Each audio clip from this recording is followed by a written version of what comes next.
this doesn't look like isolationism. This looks like something else. And it's interesting, in his inaugural address, he talked about manifest destiny. Do you believe that if America isn't expanding, it's declining?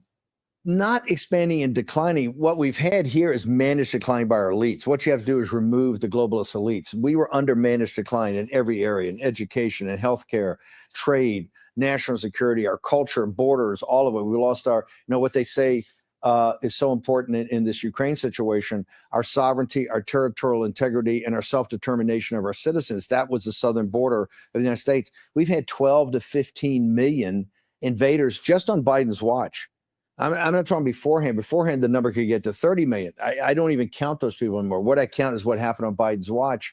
And it's extraordinary. Trump's reversed that. That's about make America great again. And there is a sense in this kind of new hemispheric look of hemispheric defense, particularly with partners like the Bolsonaros in Brazil and Milei in Chile or in Argentina, that this APEC conference that was in Chile, I think was an eye-opener for everybody, how deeply the Chinese Communist Party is in Latin America, in Central America, in Canada, really in Mexico.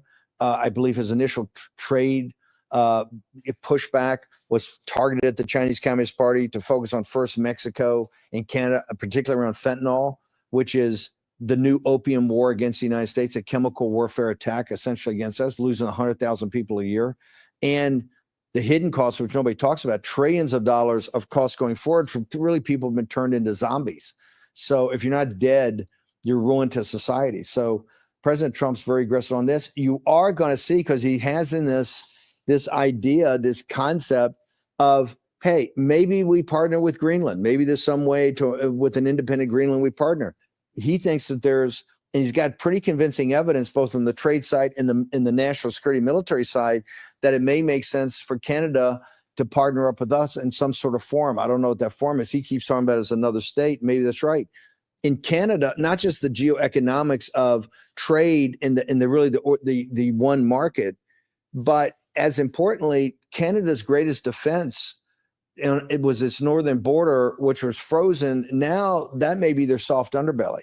As the Chinese Communist Party in China becomes a major great power in the Arctic, they look very vulnerable. So President Trump is thinking, he's thinking downrange. And I think people should understand, in his 4 years when he was out of office, he took it very personally how it was stolen from him, but he planned and plotted every day, not simply the political comeback, but the policy comeback. What are we actually going to do? So he says, my revenge is a new golden age for America.